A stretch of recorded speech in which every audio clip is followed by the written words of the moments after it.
Bharatiya Janata party तो ये चाहती है ना कि आप और हम मंदिर मस्जिद विवाद में उलझ कर रह जाएं, हिंदू मुस्लिम करते रह जाएं, ताकि आप और हम महंगाई बेरोजगारी के जो अहम सवाल है उनसे कभी ना पूछें। इस देश में भानुमति का ऐसा पिटारा खुल गया है दोस्तों, जिसके चलते अब हम धीरे धीरे अराजकता की तरफ बढ़ रहे हैं। और इसका जिम्मेदार एक शख्स है, पूर्व chief justice of India D.Y. Chandrachud, जिनके फैसले हर गुजरते दिन के साथ कटघरे में हैं। जी हां, ज्ञान व्यापी के मामले में इन्होंने जो मौखिक टिप्पणी की थी, उसने देश के अंदर ऐसा भानुमति का पिटारा खोल दिया, जिसके चलते संभल के जो शाही जामा मस्जिद के सर्वे के आदेश हो जाते हैं, वहां पर जो हिंसा होती है 5 लोगों की मौत होती है। और अब अजमेर शरीफ, जिसके साथ न सिर्फ मुसलमानों बल्कि हिंदुओं की आस्था भी जुड़ी हुई है, उसके वजूद पर सवाल किया जा रहा है। कुछ लोगों का बस चले तो ताजमहल को गिरा दें, क्योंकि यह कहा जा रहा है कि वहां पर तेजो महालय था। और मैं आपको बतलाना चाहूंगा दोस्तों, लंबी चौड़ी फहरिस्त है, मगर हकीकत यह भी है कि अगर इतिहास में अत्याचार हुआ हो तो क्या उसके लिए हम अपने वर्तमान को बर्बाद कर दें? हमें यह नहीं भूलना चाहिए कि भारतीय जनता पार्टी की जो वैचारिक संस्था है, आरएसएस के प्रमुख मोहन भागवत ने क्या कहा। उन्होंने कहा कि हो सकता है हमारे मतभेद हों, मगर उसका मतलब यह नहीं कि हम झगड़ा करने लगे। हर मस्जिद के नीचे शिवलिंग को ना तलाशें। ये मेरे शब्द नहीं हैं, ये शब्द हैं मोहन भागवत के। और कहीं ना कहीं उनका यह बयान एक आईना दिखा रहा है भारतीय जनता पार्टी और पूर्व chief justice of India D.Y. Chandrachud को। सबसे पहले सुनिए क्या कहा था मोहन भागवत ने। मगर मोहन भागवत की ना भारतीय जनता पार्टी सुन रही है, उल्टा पूर्व chief justice of India D.Y. Chandrachud की एक मौखिक टिप्पणी ने एक ऐसा बवाल खड़ा कर दिया है जो देश को अराजकता की तरफ ढकेल सकता है। आज इस कार्यक्रम में मैं आपको D.Y. चंद्रचूड़ का वो पुराना बयान सुनाऊंगा। मैं आपको बतलाऊंगा कि कानून के जानकार उनके इस बयान के बारे में क्या कहते हैं। मैं साथ ही आपको बताऊंगा वो तमाम धार्मिक स्थल, जी हां, वो तमाम धार्मिक स्थल जहां अभी पूजा हो रही है और उनके वजूद को चुनौती दी जा रही है। सबसे पहले मैं आपको याद दिलाना चाहूंगा, जब ज्ञान व्यापी मामला पूर्व chief justice of India D.Y. Chandrachud के सामने आया था, तब उन्होंने क्या कहा था। उनका यह विवादास्पद बयान, उनकी यह मौखिक टिप्पणी, उसने खोल दिया ऐसा भानुमति का पिटारा, देश देख ही रहा है। उन्होंने क्या कहा था आपकी स्क्रीन पर। भारत के पिछले चीफ जस्टिस D.Y. चंद्रचूड़ ने ज्ञान व्यापी मामले की सुनवाई के दौरान मई 2022 में एक मौखिक टिप्पणी की थी। उन्होंने कहा था, प्लेसेस ऑफ वर्शिप एक्ट 1991 यानी उपासना स्थल अधिनियम 15 अगस्त 1947 की स्थिति के अनुसार किसी भी संरचना के धार्मिक चरित्र की जांच करने पर रोक नहीं लगाता है। उपासना स्थल अधिनियम उस वक्त अस्तित्व में आया था जब राम जन्मभूमि आंदोलन चरम पर था। सुप्रीम कोर्ट ने इस अधिनियम को संवैधानिक मान्यता देते हुए इसे वैध ठहराया था। और हमें नहीं भूलना चाहिए कि उस वक्त सुप्रीम कोर्ट ने क्या कहा था। सुप्रीम कोर्ट ने कहा था, यह अधिनियम दर्शाता है इतिहास और उसकी गलतियों का इस्तेमाल वर्तमान और भविष्य को दबाने के हथियार के रूप में नहीं किया जा सकता।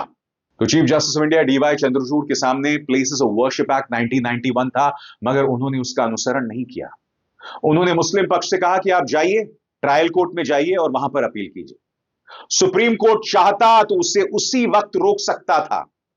मैं ज्ञान व्यापी मामले में टिप्पणी नहीं कर रहा हूं, मैं किसी भी मामले में टिप्पणी नहीं कर रहा हूं।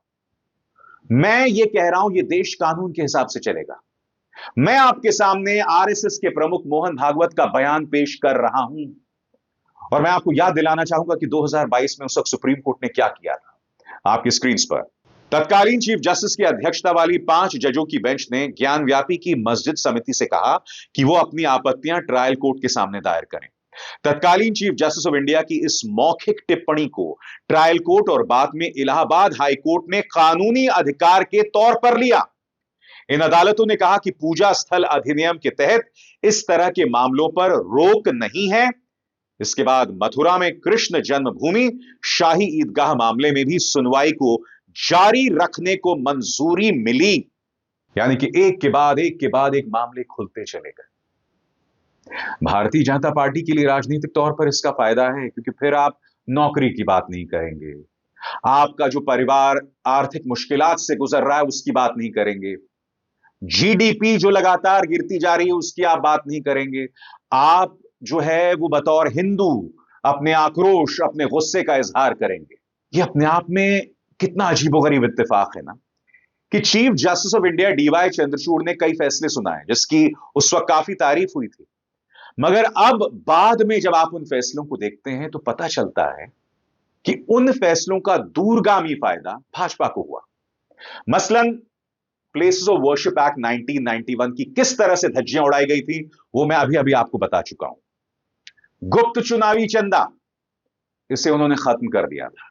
भाजपा को कहने को नुकसान, मगर मैं आपसे एक सवाल पूछना चाहता हूं। गुप्त चुनावी चंदे में खुद चंद्रचूड़ साहब ने कहा था कि भाई इसमें यह साफ हो रहा है कि धन्ना सेठ सरकार को पैसा देते हैं और उसके बदले में उन्हें फायदा होता है। तो क्या पूर्व चीफ जस्टिस ऑफ इंडिया ने इसकी जांच कराई? नहीं कराई। महाराष्ट्र में शिंदे सरकार को चंद्रचूड़ साहब ने इल्लीगल करार दे दिया था, मगर बावजूद इसके उसे चलने दिया। जिस तरह से चीफ व्हिप नियुक्त किए गए उसे इल्लीगल बताया, जिस तरह से राज्यपाल का आचरण था उसे गलत बताया, मगर फिर भी सरकार को चलने दिया। इसका फायदा किसको हुआ? भाजपा को हुआ। तो आप देख रहे हैं chief justice of India DY Chandrachud के एक एक फैसले का राजनीतिक फायदा भाजपा उठाती रही। इसीलिए आज कानून के जानकार चाहे संजय हेगड़े हो, प्रशांत भूषण हो या सुप्रीम कोर्ट के तमाम वकील सवाल उठा रहे हैं। सबसे पहले मैं आपको बताना चाहता हूं कि इस मुद्दे पर संजय हेगड़े क्या कह रहे हैं आपके स्क्रीन पर। सुप्रीम कोर्ट के वरिष्ठ वकील संजय हेगड़े ने बीबीसी हिंदी से कहा, उपासना स्थल अधिनियम 15 अगस्त 1947 की स्थिति के अनुसार उपासना स्थल यानी प्रार्थना स्थल के रूप को बदलने से रोकता है। इस अधिनियम के तहत संभल और अजमेर मामलों की सुनवाई को शुरुआत में ही खारिज कर दिया जाना चाहिए था। वो आगे कहते हैं, ज्ञान व्यापी मामले में जस्टिस चंद्रचूड़ की मौखिक टिप्पणी के कारण यह माना गया कि भले ही 15 अगस्त 1947 के अनुसार रहे उपासना स्थलों के चरित्र में बदलाव नहीं किया जा सकता, लेकिन उनके चरित्र की जांच की जा सकती है। आप मुझे बताइए, जांच क्यों करवाई जाए जब आपको उसका चरित्र ही नहीं बदलना है? प्रशांत भूषण क्या कहते हैं आपके स्क्रीन पर। प्रशांत भूषण इसे अलग तरीके से कहते हैं, अदालत लोगों से बात करने के लिए एक स्थानीय आयुक्त की नियुक्ति कर सकती है, लेकिन कोई भी सर्वे करने या खुदाई की अनुमति नहीं दी जा सकती, खासकर जब यह दावा किया जा रहा हो कि 1947 से पहले वहां कुछ था। प्रशांत भूषण आगे कहते हैं, अदालत लोगों से बात करने के लिए एक स्थानीय आयुक्त की नियुक्ति कर सकता है, दैट्स इट, उसके अलावा कुछ नहीं। दोस्तों, मैं चाहूंगा कि आप सुने कि सुप्रीम कोर्ट के वकील कालीश्वरम राज क्या कहते हैं बीबीसी को, और उनकी टिप्पणी खासे मायने रखती है।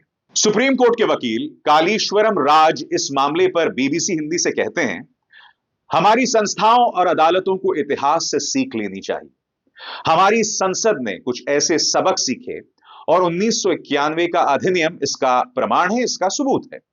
ज्ञान व्यापी मस्जिद के सर्वे में दिखाई गई उदारता ने देश भर की अदालतों को गलत संदेश दिया है। यह काफी दुर्भाग्यपूर्ण और चौंकाने वाला था। राज आगे कहते हैं, संसद का एक अधिनियम न केवल जनता के फैसले की अभिव्यक्ति है, बल्कि यह एक ऐसा उपकरण भी है जिसे देश ने धार्मिक कट्टरता के खतरे से खुद को बचाने के लिए विकसित किया था। यह उन सभी मामलों में सबक देता है जिसे हमने अतीत में सीखा है। हमारी अदालतों और संस्थानों को इतिहास से सीख लेनी चाहिए। मगर बड़ा प्रश्न, क्या chief justice of India DY Chandrachud ने सबक लिया? बिल्कुल नहीं लिया। यह सामान्य सी बात है। यह कैसा इत्तेफाक हो सकता है दोस्तों कि chief justice of India DY Chandrachud का एक एक फैसला भारतीय जनता पार्टी को दूरगामी तौर पर राजनीतिक फायदा पहुंचाता है। याद कीजिएगा, जब 5 जजों की खंडपीठ ने राम मंदिर पर फैसला सुनाया था, फैसले के बाद तमाम जज मिले थे और उन्होंने जश्न मनाया था, सेलिब्रेट किया। यह सही है? मैं आपसे एक सवाल पूछना चाहता हूं, राम मंदिर वजूद में आया, उसकी खुशी हर हिंदू को है, मगर जो जज होता है ना, वो निष्पक्ष होता है। मैं हिंदू हो सकता हूं, मैं मुसलमान हो सकता हूं, मैं सिख हो सकता हूं, मैं ईसाई हो सकता हूं, मगर जब मैं जज हूं तो मैं निष्पक्ष हूं। यहां पर जो तमाम जजेस थे वो उसे सेलिब्रेट कर रहे हैं, और कहीं ना कहीं इसने एक संदेश दिया है अतिवादी ताकतों को। इसके अलावा जो तमाम छोटी छोटी अदालतें हैं, मसलन संभल की वो अदालत जिसके जज थे आदित्य सिंह, आदित्य सिंह ने संभल की जो शाही जामा मस्जिद है उसकी सर्वे के आदेश दे दिए। खास बात यह थी कि मुसलमान पक्ष की सुनी भी नहीं गई, 2 घंटे में सर्वे का आदेश दे दिया। हालात वहां खराब हुए, कायदे से प्रशासन और पुलिस को वहां चाक चौबंद इंतजाम करने थे, उन्होंने ऐसा कुछ नहीं किया। नतीजा आपके सामने, बद से बर्बादी हो गई। और अब तमाम जो पक्ष हैं वो इससे उत्साहित हो रहे हैं। विष्णु गुप्ता जो इस मामले में एक अहम किरदार है, वो क्या कह रहे हैं आपकी स्क्रीन पर। उत्तर प्रदेश और राजस्थान के इन दोनों मामलों के याचिकाकर्ता और हिंदू राष्ट्रीय सेना नाम की संस्था के अध्यक्ष विष्णु गुप्ता इससे निश्चिंत हैं। उन्होंने बीबीसी हिंदी से कहा कि हम ऐसी कोई भी जगह नहीं छोड़ेंगे जहां मस्जिद है। इसके बाद दिल्ली की जामा मस्जिद का नंबर होगा। उत्तर प्रदेश में ऐसी बहुत सारी जगह हैं। हम सरकार से कहेंगे कि मस्जिदों को मंदिर घोषित कर दिया जाए। अब ये विचार थे विष्णु गुप्ता के। एक बार फिर सुनिए आरएसएस के प्रमुख मोहन भागवत क्या कह रहे हैं, सुनिए उन्होंने क्या कहा। दिलचस्प बात यह है दोस्तों, इंडिया टीवी के संपादक हैं रजत शर्मा, सत्ता के बहुत करीबी हैं, भाजपा के बहुत करीबी हैं। उन्हें तक सामने आना पड़ा था संभल मामले में, उन्हें तक जज के फैसले की आलोचना करना पड़ा था, क्योंकि लोग कहीं ना कहीं इस बात को महसूस कर रहे हैं कि हम धीरे धीरे अपने आप को एक बहुत ही खतरनाक माहौल की तरफ धकेल रहे हैं। हम एक ऐसी आंधी से घिर जाएंगे जिससे बाहर निकलना हमारे लिए संभव नहीं होगा। ऐसे लाखों स्थल हो सकते हैं और उनको लेकर ऐसे लाखों दावे, मगर फिर पलटकर कोई यह भी कह सकता है कि कई ऐसे बौद्ध धार्मिक स्थल थे जिन्हें तोड़ा गया और उस पर मंदिर बनाए गए, और उन मंदिरों में हम आज भी दर्शन करते हैं। उन मंदिरों के हमारे लिए आध्यात्मिक मायने हैं। तो अगर यह तर्क उन मंदिरों पर लागू किया जाए तो क्या वहां का भी सर्वे शुरू हो जाएगा? क्या हम इस तरह की अराजकता इस देश में चाहते हैं?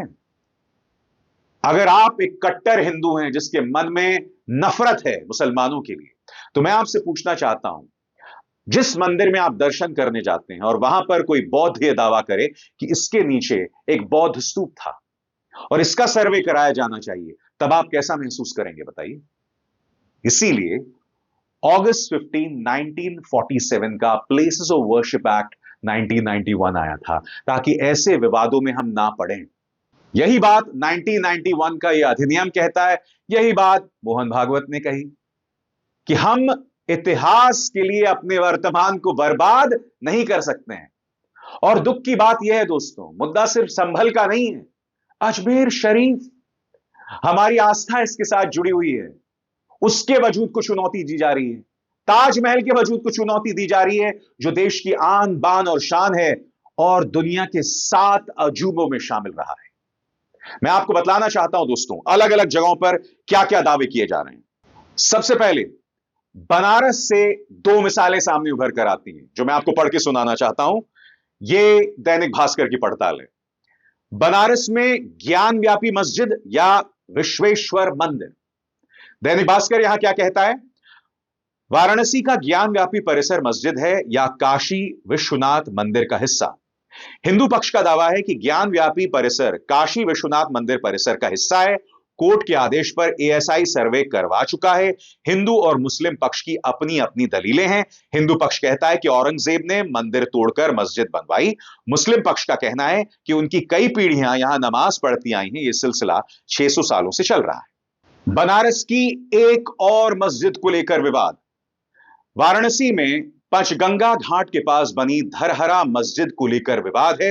इतिहासकार डॉक्टर मोती चंद्र ने काशी के इतिहास में लिखा है कि 1669 में औरंगजेब के शाही फरमान से जब विश्वनाथ मंदिर तोड़ा गया, उसके लपेटे में बिंदु माधव मंदिर भी आ गया था। तो यह एक और मिसाल है। इसके अलावा जैसा कि दैनिक भास्कर का एक ग्राफिक बता रहा है, ताजमहल को भी नहीं बख्शा जा रहा है। और ये ग्राफिक क्या कहता है आपके स्क्रीन पर? ताजमहल में मंदिर होने पर विवाद 1965 में शुरू। आजाद हिंद फौज के सिपाही पीएन ओक ने अपनी किताब ताजमहल द ट्रू स्टोरी में पहली बार ताजमहल को तेजो महालय बताया था। आगे पढ़िए, किताब में दावा किया गया है ताजमहल की जगह शिव मंदिर था।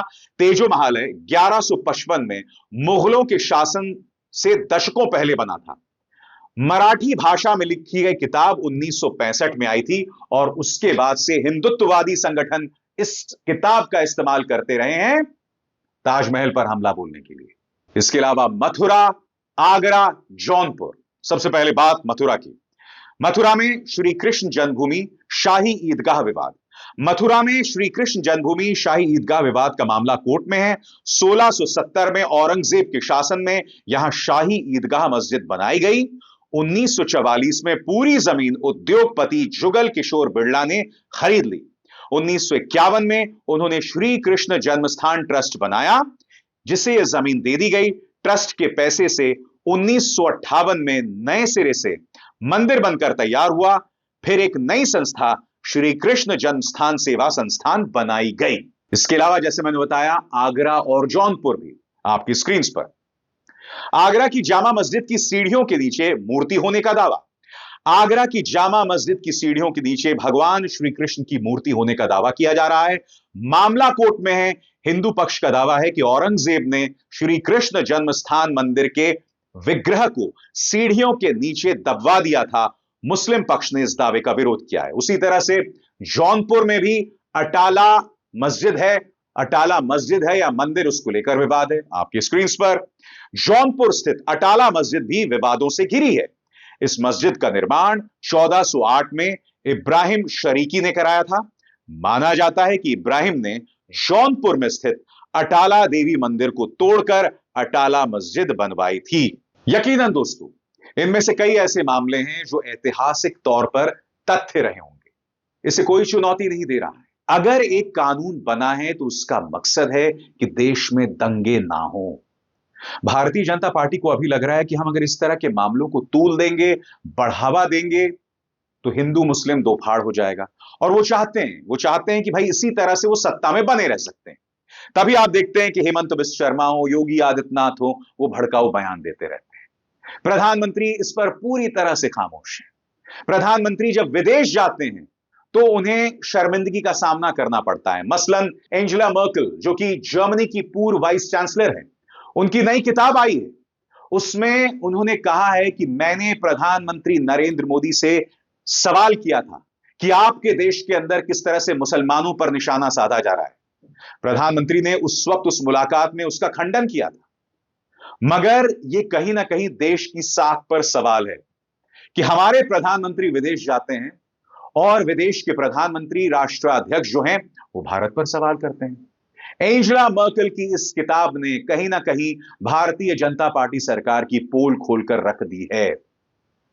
और हमें एंजेला मर्केल की जरूरत नहीं है इस हकीकत से रूबरू होने के लिए। सबसे बड़ी बात जो मैं आपसे बार बार कहता रहा हूं, हम सबको सुख शांति से रहना है, अमन चैन से रहना है। एक तबका है जो चाहता है यह अराजकता बनी रहे। उनका धंधा इस अराजकता से चलता है। हो सकता है कि उनके मन में उनके परिवारों के लिए इतनी मोहब्बत नहीं है। हो सकता है कि उनके परिवार वाले उन्हें बर्दाश्त नहीं करते हैं। मगर आप और हम सब एक व्यवस्था में जीते हैं, एक परिवार का हिस्सा हैं, एक ऐसी व्यवस्था का हिस्सा है जिसमें मेरा काम एक मुसलमान से भी होता है और एक मुसलमान का काम मुझ जैसे हिंदू से भी होता है। उस व्यवस्था को तोड़ने की एक कोशिश की जा रही है जो अपने आप में कितना शर्मनाक है। हमें इसका पुरजोर विरोध करना चाहिए। अभिसार शर्मा को दीजिए इजाजत। नमस्कार। स्वतंत्र और आजाद पत्रकारिता का समर्थन कीजिए, सच में मेरा साथी बनिए। बहुत आसान है दोस्तों, इस ज्वाइन बटन को दबाइए और आपके सामने आएंगे ये 3 विकल्प। इनमें से एक चुनिए और सच के इस सफर में मेरा साथी बनिए।